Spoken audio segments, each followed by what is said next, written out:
I'm the Joint National President of the National Education Union, and it is my absolute pleasure to welcome you here this morning. The NEU, the National Education Union, is really excited about the plans Labour has for social justice and the potential of a national education service to transform the life chances of our young people. When Jeremy came to our conference, he was received very, very warmly, and I have no doubt in my mind that he is going to receive the same warm reception here today.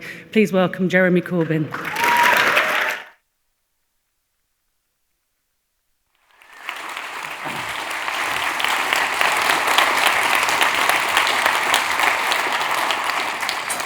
Kerry, thank you very much for that introduction, and thank you for the work that you do and the union does, obviously in representing your members, but also representing the whole education community and your determination to deal with the issues you face in the classroom every day of fundamental levels of inequality in our society. And so I want to say thank you to all of the staff in all of our schools, because a school is a team. It's a head teacher, it's teachers, it's teaching assistants, it's catering workers, it's admin, it's everything. And I want to say thank you to teachers for what you do. And I do understand the levels of stress that many teachers are in all the time because of funding issues, as well as because of the social issues that children inevitably bring with them to school. So if you can pass on our thanks to them, but also thank you to the union for the very good relationship we've developed on discussing policy areas, which Angela is very grateful to you for as well. And thank you to Angela, our Shadow Education Secretary, and her team for all the work that they do in trying to change the debate about education and ensure that come an election campaign, there is a serious debate about the direction in which education will go. It is partly about funding, but it's about a lot of other issues as well. And thank you to all of you for coming today, for being part of this event to develop our education policy, both as members and stakeholders, and of trade unions, of all trade unions, and who've become actually leading voices for education.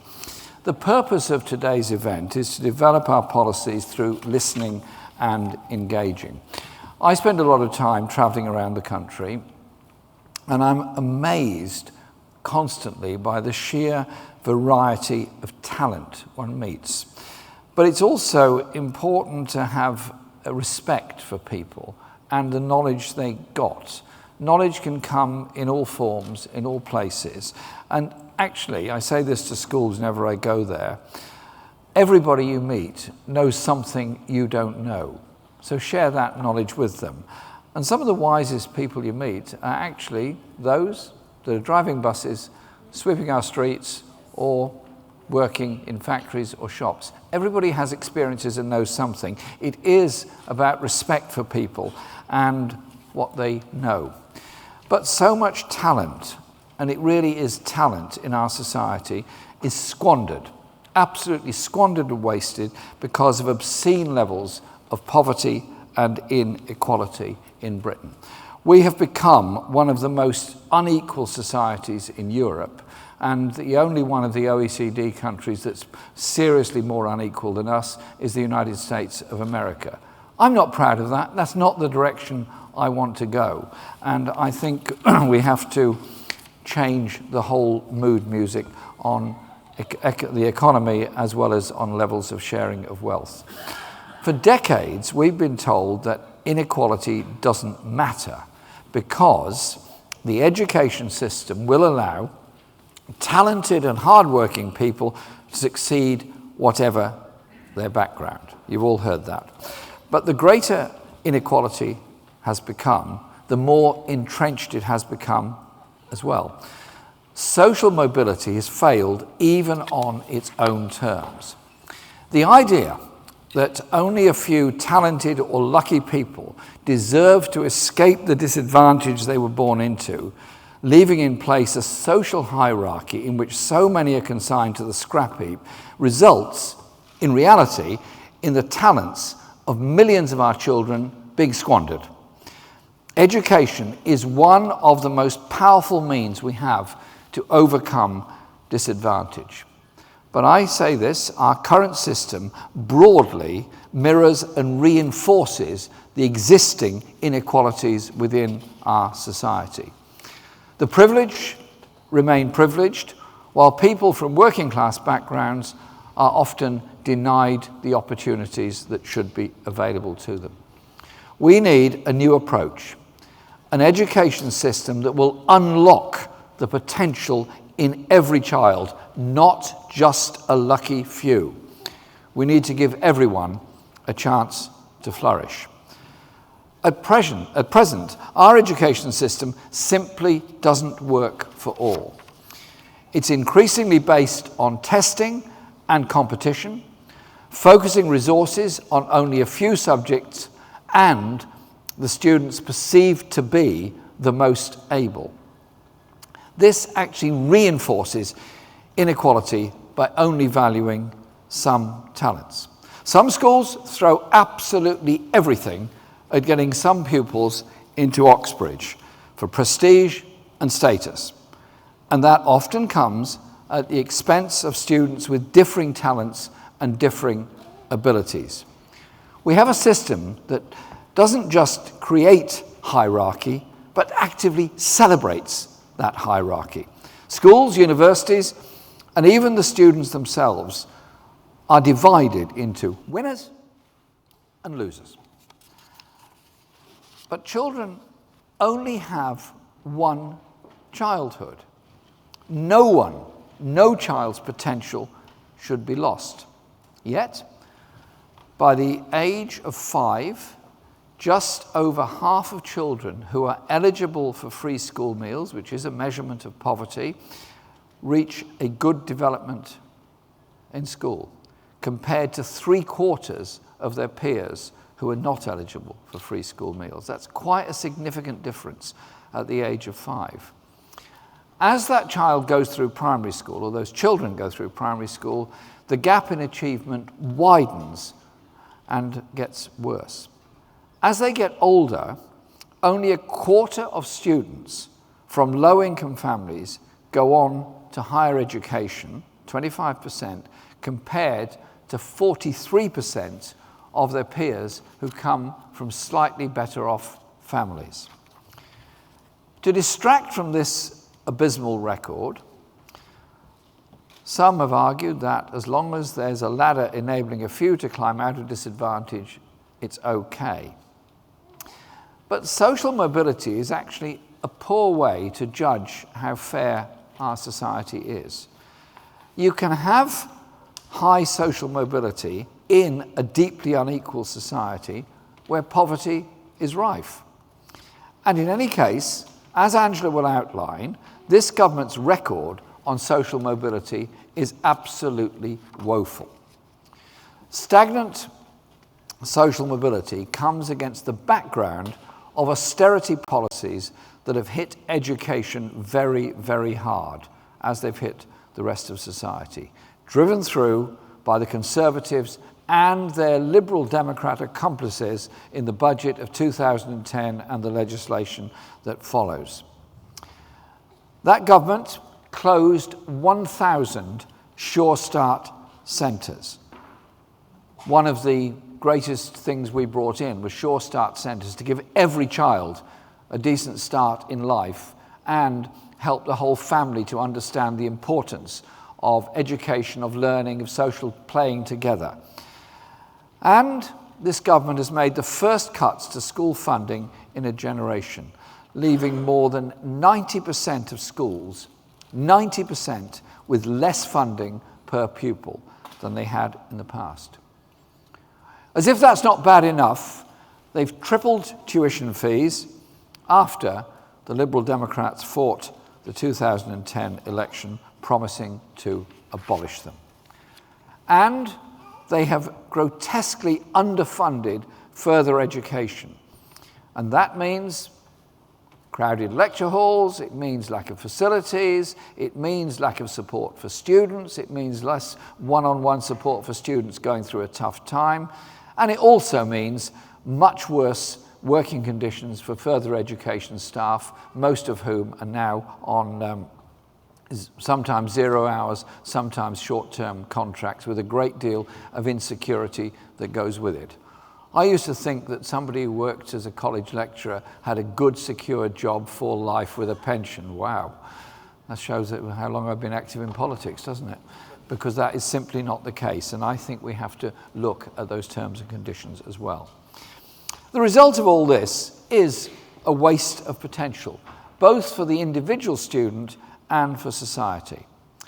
Labour's approach will be to allow talent to flourish. Our National Education Service, which I want to be the great legacy of the next Labour government, will help everybody to reach their full potential because it will be universal and free at the point of use throughout their lives. The next Labour government's equivalent of the great achievement of the National Health Service of the 1945 to 51 Labour government. But inequality and injustice starts at the very beginning.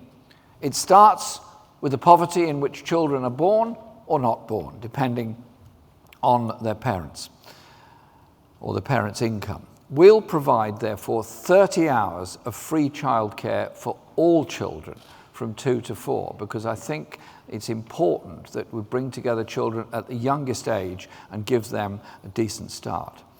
And hungry children don't learn, and therefore we will ensure there is a free school meal for every child in primary school so that they eat that together, they learn that they have common interests and grow up together.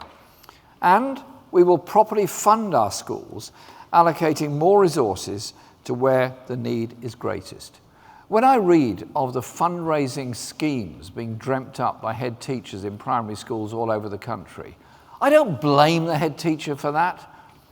They've got to do something because of the underfunding. But it's simply not right that our children should be sent on sponsored walks and sponsored runs and all the rest of it to raise money for basic equipment in schools that should be provided by the public purse in the first place. And I'm utterly determined to achieve that.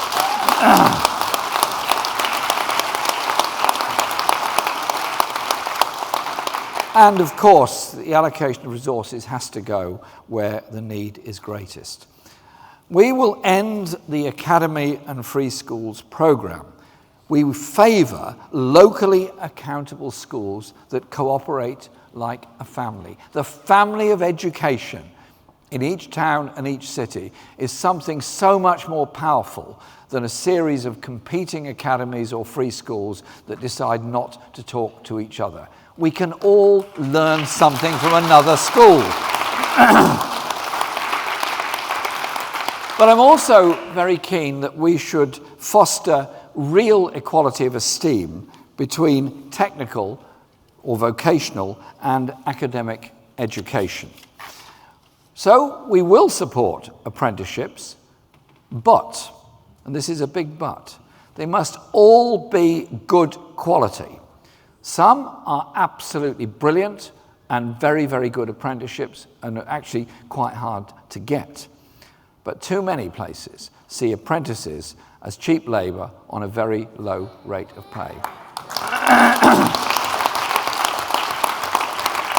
So it's also about making sure that there is advice available for careers, for jobs in schools, rather than just relying again on the lottery of your family's knowledge and ability to get work experience, to get internships, and all those sort of things. And so the support system in secondary schools is actually very important to ensure real equality of opportunity for all of our children. So we will support further education and our new universities, which are so central to adult education, part-time education, and the education of working class students. So yes, we will scrap university tuition fees in the next election manifesto.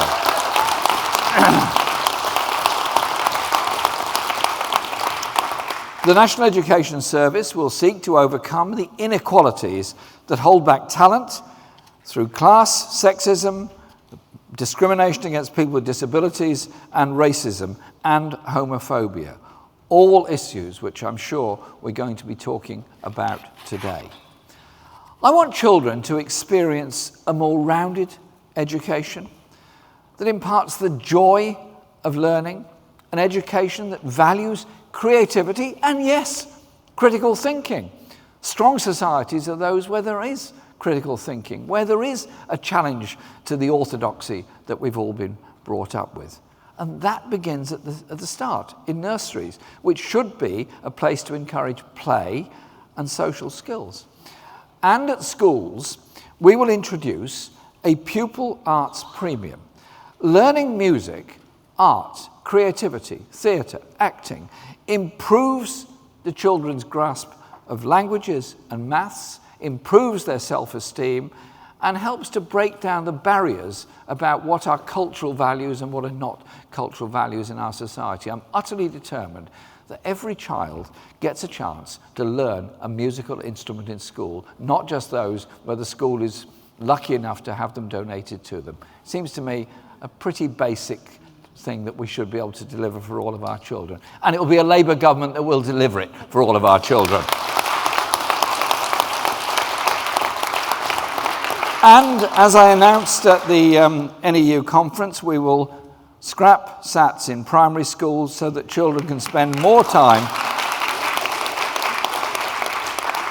actually learning rather than preparing for exams.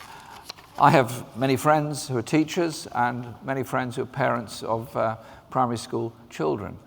The stress levels that teachers go through, the stress levels that children go through on this is akin to what I remember in the former ages of the 11 plus and the stress that that created at the same time. We want children to enjoy and learn, not be frightened of tests that are imposed upon them in Key Stage 1 and Key Stage 2. And as Angela has announced a fortnight ago, we're going to make climate emergency part of the school curriculum, because our children do need to understand, as indeed they've been teaching us through the activities of the climate emergency campaigns, exactly how precious our natural world and environment is and what role they can play in sustaining it in the future and indeed improving the environmental conditions on which the whole planet survives. But we also want to look at adding Black history and working class history to the curriculum as well. And Dawn Butler has announced that we will set up the Emancipation Education Trust, which will give support for particular aspects of Black history to be funded and studied in schools. I think this, again, this critical examination of history, understanding of our place in the world, is a very important development for children. None of this ever could be delivered without a well-motivated, properly paid workforce.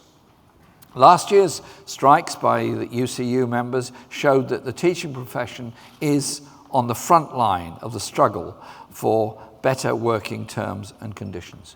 We respect teachers, teaching assistants, and all of the support staff, catering, cleaning, admin, all the very important staff that are there in a school. And we will return to the principle of sectoral collective bargaining in all industries within our society. Because at the moment, the danger is that the collective agreements are undermined by the divisions within our education system. And we want to change that. And Angela and I are both, coincidentally, members of the same union. We both come from the same... Yes, it's fine. It's Unison. I've got my card. Have you got yours? And we do obviously understand the importance of unions negotiating on behalf of their members, but also being able to speak up for the professions as a whole and the whole education service as a whole. Around the world, societies see education as a pathway to liberation, not just for personal gain and for collective good. If you read the history of industrial societies in the 19th century in Europe and North America, the demand of those communities was always for good schools and for education. All those countries that went through the colonial experience and campaigned for their independence, all of them saw in their demand for their political independence the right to free education, the right for all children to get some education during their childhood. And it's been part of our movement, the Labour movement, as well. The Labour movement grew up because working class people came together to demand safety, security, better working conditions, and the collective good of health and education. That's how we got things like the Workers' Educational Association. That's how we have things like the Socialist Sunday schools. That's why in mining communities, education was such a key part of the activities of the union, not just in representing people down the pit, but also the community as a whole, because they all saw education as a way forward. And one of the achievements that I'm very proud of Labour in government was the establishment by Jenny Lee of the Open University in the 1960s, the principle that you can go back into education at any point in your life. And we will end fees for adult education as well as we will end fees for university education. Because that chance, that ability to go and learn something new, learn something different, is good for the individual, but it's also good for the community as a whole. Technology changes, work patterns change, industries change. We've got to keep up with it by ensuring the education and training is available for all. So let's create a system that overcomes inequality and allows everybody's talents to flourish. It's time to break from the 40-year-old orthodoxy around social mobility. We don't have to settle for a situation where just a few lucky children are plucked out of disadvantage and set on a path to elite universities and the professions, whilst their friends are left behind. It can be about social justice rather than social mobility. It can be about raising up the whole communities rather than just a few individuals. It can be about abolishing poverty rather than helping a lucky few to escape poverty. It's about the collective within our society. So let's not squander potential. Let's unleash that potential. The opportunities, the chances are there for us. There for us with this creative thinking, with the Labour Party utterly determined to fight for and win a general election that will bring about something very good in our society, namely unlocking the potential of every one of our children. They, after all, are our future. Thank you very much indeed.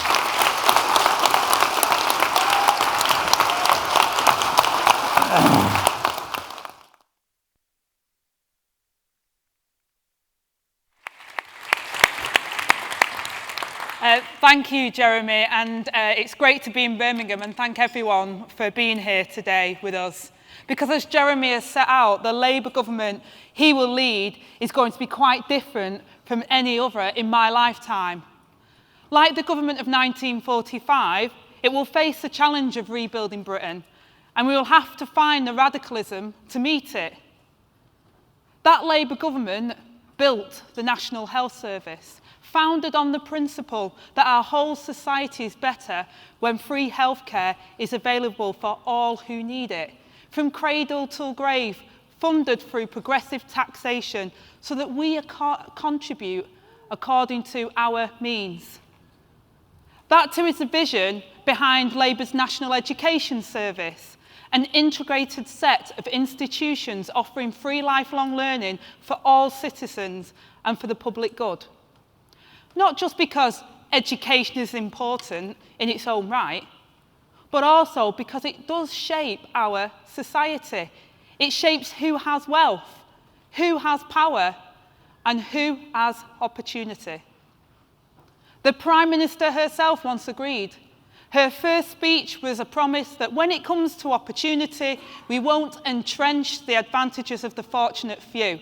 We will do everything we can to help everybody, whatever your background, to go as far as your talents will take you. But as we all know, the reality was very different. Her policies have helped the wealthiest, while people from disadvantaged backgrounds have had their opportunities to get on closed down. Tax cuts for big business and the super rich took top priority, even as 1 in 4 children grow up in poverty.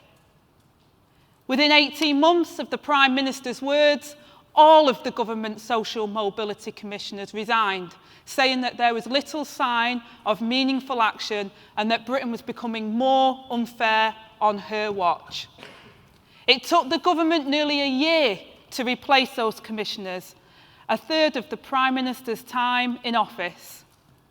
And perhaps it is symbolic that we now have a contest to replace her in which 3/4 of the candidates went to Oxford, half to private school, and a fifth to Eton. Looking at them, I can't help but think that their leadership election could hardly be a better example of the triumph of privilege over merit. For me, the problem with the Tories' concept of social mobility was summed up by one of the Prime Minister's earlier proposals. She wanted to spend £20 million on taxis to chauffeur pupils up to 30 miles every day to get to their nearest grammar school. This was at a time when the school transport for disabled and disadvantaged children to get to their local school was being cut. This is the Tory view of social mobility, a hands up for a handful of people while the rest are left behind. The Prime Minister herself called it the greatest meritocracy. But when Michael Young invented that word, it was a satire on a deeply unfair society where children are written off if they fail tests and inequality runs riot. Our vision in Labour is a different one, of ensuring that everyone can realise their potential, because focusing only on a lucky few leaves inequality embedded and those from disadvantaged backgrounds with few opportunities to get on. That was the damning verdict of the government's own Social Mobility Commission, which Tory ministers have shamefully ignored.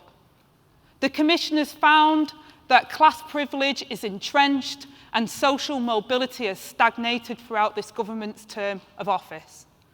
That the gap in school attainment and income between the rich and the poor has barely shifted. That being born privileged means you usually remain privileged. And what did they recommend to tackle it? Expanding free preschool childcare, investing more in further education to 16 to 19-year-olds, supporting disadvantaged students and adopting the real living wage. Sounds familiar, doesn't it?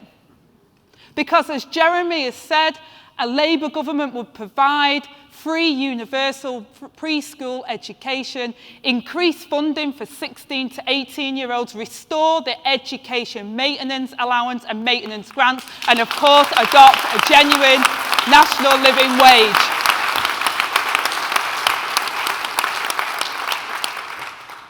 That's the difference. The Tories have failed to improve social mobility precisely because they have failed to provide social justice. A fair society needs a government that is prepared to build it, to step in and to end poverty and tackle inequality, to provide the services and support that give everyone opportunities. Now, sometimes people point to me as someone who has had a difficult start but got on in life, that's evidence that anyone can succeed on their own. But actually, my life shows the exact opposite. Any success that I've had is thanks to Labour governments that have provided the council house, the minimum wage, the tax credits, the Sure Start and children's centres that enabled me to achieve. That is social justice.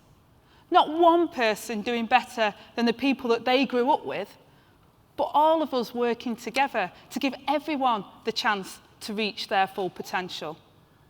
The very opposite of what the Tories believe or do. So the next Labour government will be different. It won't stand for a society in which only a few succeed while inequality and poverty hold back millions. We will focus on social justice, not just social mobility, to build a society in which everyone can develop their talents and succeed regardless of their background. The best way to rescue anyone from poverty is to end poverty for everyone. That is the radical transformation of society only Labour will deliver. And unlike the Tories, we are prepared to be held account for our promises. We will turn the Social Mobility Commission into the Social Justice Commission and give it genuine independence and power to guarantee that social justice is what the next Labour government delivers. As Education Secretary, I will empower that commission to give advice to ministers on policies that could improve social justice. That advice will be made public, and to carry out social justice impact assessments to test the impact that each and every aspect of government policies have on social justice. And as Prime Minister, Jeremy will appoint a new Minister for Social Justice, working across departments to drive this agenda across government. As the Cross-Party Education Select Committee put it, change into a Social Justice Commission would make clear that the aim is not just about improving the chances of some people, but offering all people equal access to opportunities. They too were ignored by this government, which fears independent advice or scrutiny because they know their record does not match their rhetoric. We hold no such fear. We will be held to account for delivering social justice because that is a mission that we're determined to accomplish. This Prime Minister once promised to build a country that works for everyone. She failed, but we will not. Thank you.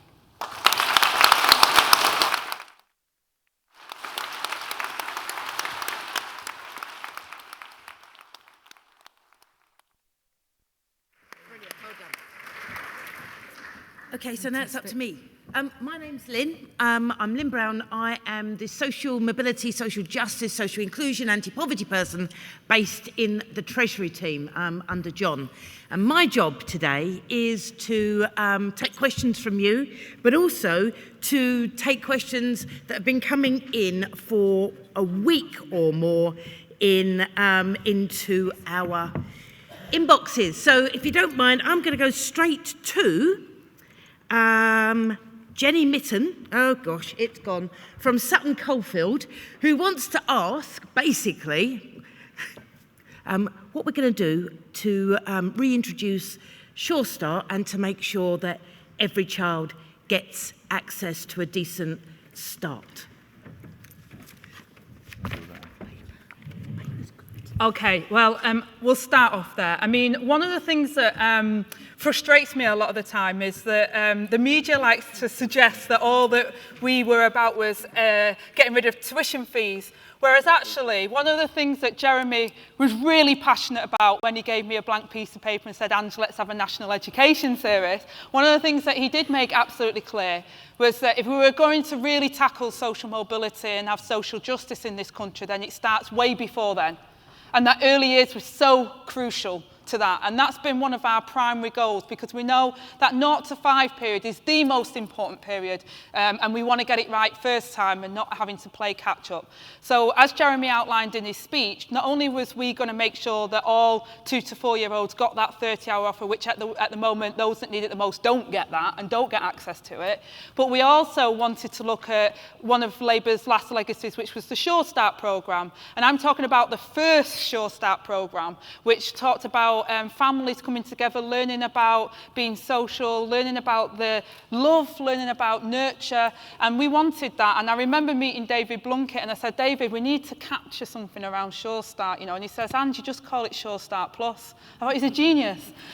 So we are looking at Sure Start Plus, and we really want to look at, we've looked internationally at what's happened in Scandinavia and other countries and around making sure that health and education and support is there from the start, and we we do need to target resources to the areas that need it the most as well, and we're doing a lot of work on that. So not only have we set out some of the things we want to do to ensure that early years is there, but we want to enhance what was Labour's legacy of Sure Start. Not only did we commit to making sure the funds were there to keep the Sure Start centres, we've lost over 1,000 since the Tories came to power. Over 1,000 Sure Start centres have been lost. It's absolutely scandalous. So we will enhance it and have our Sure Start Plus programme.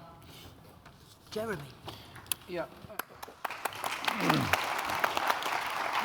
I absolutely support everything Andrew just said. I'm just reflecting, I met a group of parents in Norfolk who were campaigning against the closure of their centres, and several of them explained to me how their lives had been transformed by Sure Start because there was somewhere good for their child to go, but they got, for the first time, unsubjective discussion with adults, other adults, about their lives, about their life chances, about the chance of going back into education, training, or whatever else.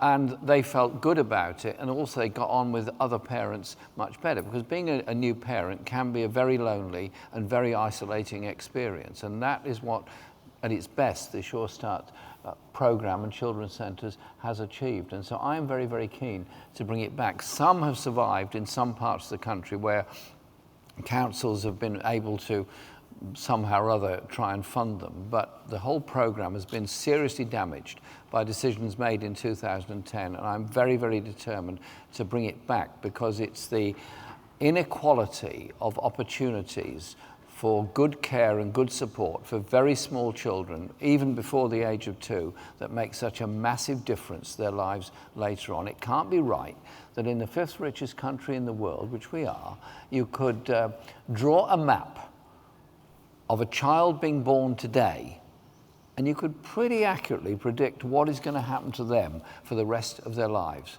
That is simply wrong. Inequality has to be chased down. We have to have a society that treats all of our children much better, and we're very determined to achieve that. Right, that was from Jenny Mitten from Sutton Coldfield. I'm going to do one more from my sheet, then I'm going to go to the audience and then come back to my sheet, just so I can be fair, socially just even. So, Francis Spall from Southport asks, what would you do to stop the private sector supply agencies from underpaying supply teachers by not paying the main pay scale? And would you work towards creating a supply network, such as in Northern Ireland? Okay, I mean, one of the big scandals at the moment actually is the fact that, well, first of all, that we've got a teacher recruitment and retention crisis, and they've missed the government have missed their targets for the last 6 years. But there is a problem with making sure that we've got teachers in our classrooms, and the sheer number of teachers that are on agencies now, that teachers are not getting the pay, the agencies are creaming off the profit, and the money that schools are having to pay now in supply and teacher agency fees is an absolute scandal. We've got to end that, and at conference I announced in my speech that we would set up a teacher supply agency in-house and that we'd tackle that. But we've also got to tackle the issues to why we don't have those qualified teachers in our schools now, and some of that is around what Michael Gove did when he was education. I've got to help him if he ever gets his hands on being Prime Minister. So that some of that needs to be tackled, and making sure we respect the profession and allow teachers to do their job. But we do have to tackle the scandal at the moment of supply side teaching and actually get back to respecting teacher profession, and by the way, respecting support staff who do a crucial job in our schools as well, supporting teachers in the classroom.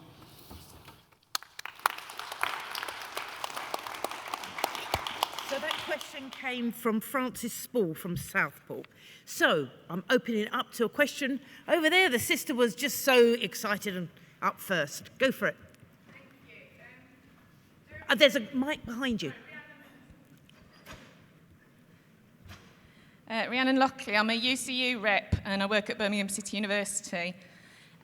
Last year, my partner, David Maritu, led strike action at Samwell College, just down the road from here. Jeremy gave us fantastic support when he visited Dudley as part of the council campaign. They took 5 days of strike action. They got a 6.5% pay deal over 3 years. Last week, my partner was sacked on the grounds of gross misconduct for serious damage to college property. What he did was write on a piece of paper. He wrote the word racist on a prevent strategy poster in a moment of frustration after meeting a member over casework where she'd been talking to senior managers who hadn't understood that as a black woman being told "you're not one of us" by her colleagues was a racist action. I think my question is double, really. It's firstly, after years of incorporation, what will the National Education Service do to bring democracy back to our further education colleges and establish social justice there, where this type of victimisation can't take place? And secondly, what is Labour going to do about this hated prevent policy to bring racial justice to our colleges? Thank you.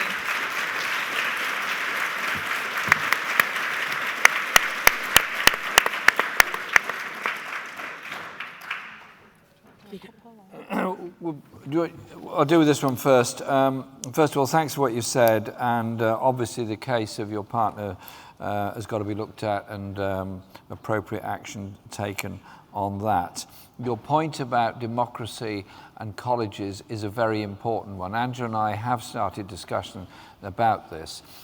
In the question of schools, it's relatively straightforward in the sense that we'd have a local education authority that would be responsible for schools. I want the colleges to be part of the local education system as well and part of that same family. So the point that you make, which is a very good one, about the need for accountability within the colleges is a crucial one, and that is fundamental to what will be in a document that will eventually come out from us on the formation of the National Education Service. I mean, just to add to that, we are still in the consultation process around accountability structure for the National Education Service, and often when we talk about accountability, people automatically assume it's just about schools and local education authorities, but actually there is a significant accountability deficit within our further education structure, and as well as a serious lack of funding in there as well, and they've had more cuts than schools, for example. So there is a real need for further education to get the support. And, you know, the astonishing fact of the Prime Minister last week lobbying her own government for money for the Auger Review for things that they'd taken away from further education was just, it was like, I couldn't believe it. I've never been in a circumstance where a Prime Minister who's done that is literally in office but out of power, lobbying her government to try and get the funding that she stole from people in the first place. And just on the prevent strategy, the prevent strategy has been such a terrible thing in our schools and in our education system.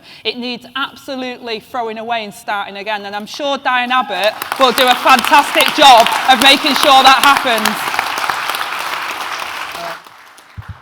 Diane has made that very clear what we will do there, and we will absolutely change it. The other point about the colleges is not just the sense of democratic accountability. That is obviously important, but it's also about planning for provision. I'm a constituency MP like Angela, like Lynn, and many others, and we go through these ludicrous conversations with our colleges who are essentially competing with each other on what course they will offer. And so they decide the in-course this year is computer science or something. So they're all doing loads of that, closing down lots of other courses at the same time. It's really not a very, very sensible way of bringing about college-level education. And so we will bring back the whole principle of planning into it. So you get that diversity of courses and you get those opportunities for all levels of courses. I mean, just think about the number of building skills courses that have been closed down, the numbers of carpentry courses that have been closed down, the numbers of engineering courses that have been closed down. We need all these skills in a modern society. You can't build a house without a bricklayer any more than you can run a business without a computer engineer. You need all of them. And we'd expect our colleges to be able to provide all of those skills. At the moment, they don't. And we're going to make sure they do.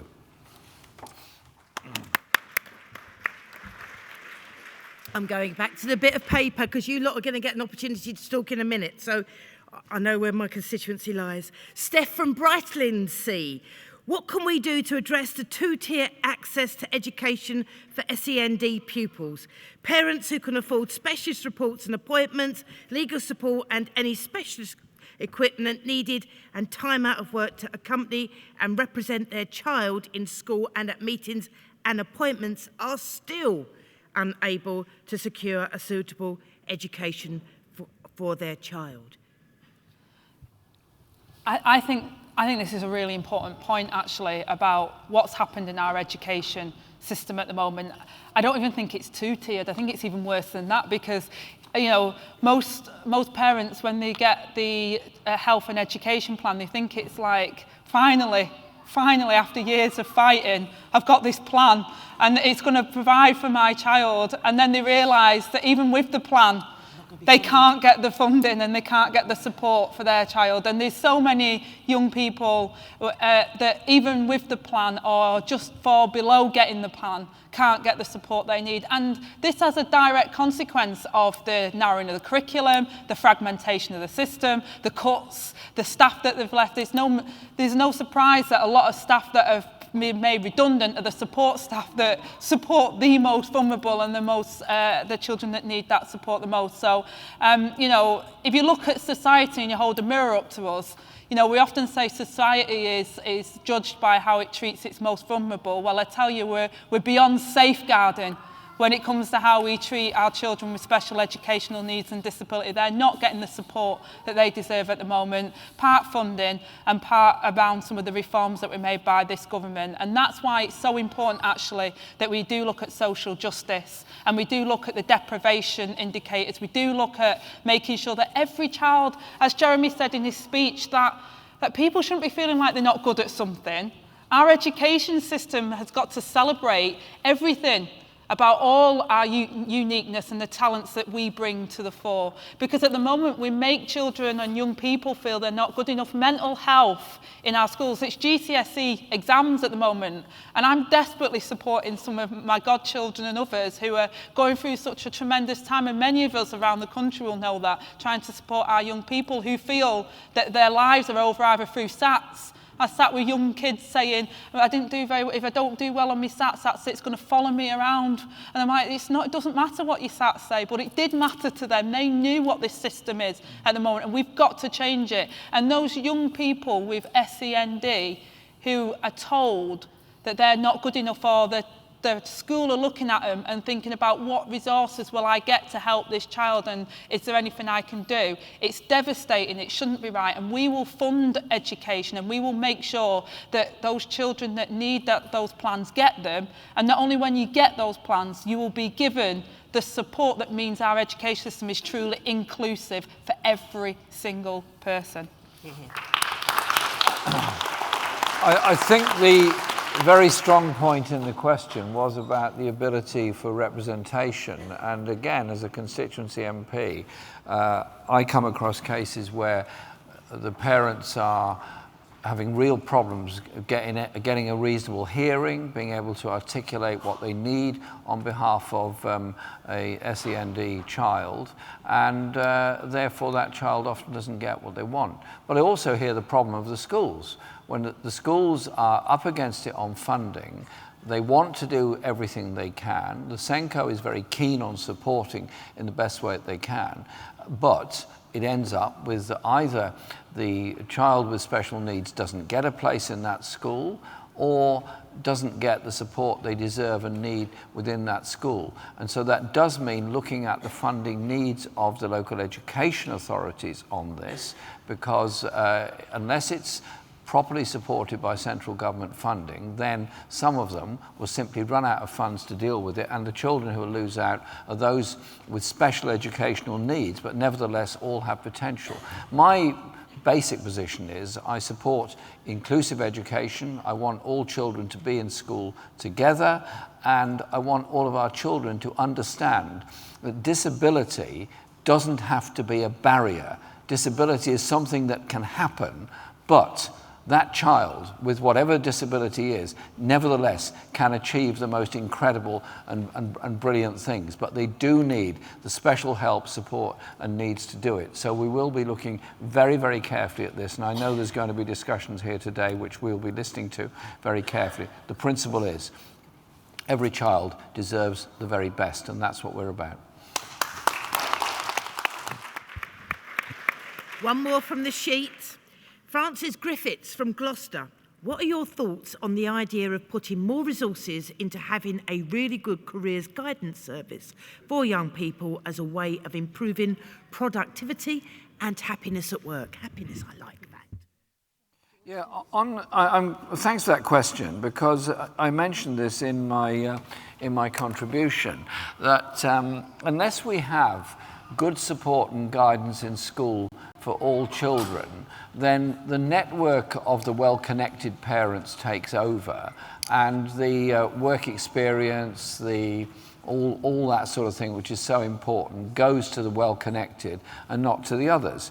I'm a trustee of a local charity which set up originally as a homework club for refugee children in my constituency. It's now developed into a much bigger sort of young person's project, doing lots of things. But essentially, we're giving support to children whose parents' first language is not English. Their understanding of the British education system is not very great because they've never been through it themselves. And so they find real difficulty in advising mid-teenage youngsters on exam choices and things like that. Whereas the children of parents who've been to university or have got professional jobs and so on don't find that a stress or a strain at all. And so we do that because we want to do it and we want to help these young people. But in reality, the schools have to be properly funded and have to have a requirement to provide that level of support for all children, that careers advice for all children. And I think the taking away of it has been really damaging to the life chances and opportunities of so many children. So it is about the school being a place that can aid social development, career development, as well as obviously the normal areas of learning. My mother was a careers teacher in her school, and it's to me quite humbling when, I mean, she's been dead many, many years. I meet women who were encouraged into science and engineering by her because she was determined that every child would reach the best they could do and their fullest potential, and she loved doing it. And she said it's really exciting talking to young people and opening their eyes about what they could achieve.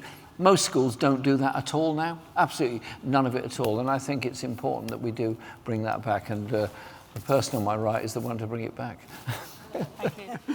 And I think pivoting on to what the announcement was today around the Social Justice Commission, I think giving that Social Justice Commission cross-departmental responsibility and making sure that the Secretary of State has to do an oral statement and raising the bar so it is as important as the Office of Budget Responsibility. I think we'll highlight some of these issues because not only have we lost excellent careers guidance for young people, we've lost youth services, we've lost cuts to local services, and we've seen the rise in knife crime. We've seen that young people are more frightened than anyone on our streets. They need protecting and they need supporting, and they're not getting that at the moment. You know, the careers advice they're getting is from the gangs and the gangsters. We've got to stop that, and we've got to make sure that our young people see the opportunities that are there for them and can access them. And I think having the Social Justice Commission will really rev that up and make sure it happens, because we all talk about it, we want it to happen, but in government there can be unintended consequences to what people do. And I think having a commission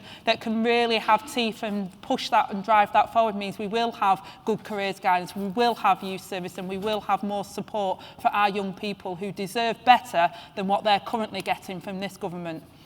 Hear, hear. I've just had the signal that I've got to wrap up. So, but don't all get disappointed. Can I first of all apologise to anybody watching from West Ham if I didn't take their question? Secondly, can I thank all of you who have been watching on the live stream and hopefully enjoying the session that we've had today. Jeremy, Angela and myself will be circulating around the tables, so we'll be able to talk to all of you who had your hands up in the air and hopefully be able to engage with the questions you've got. I know there's an awful lot of energy in this room, and we're going to work together today in order to build on the policies that we've got. We're going to listen to you and take you and your ideas into government when we get there. Thank you so much for being here. I'm looking forward to talking to you more.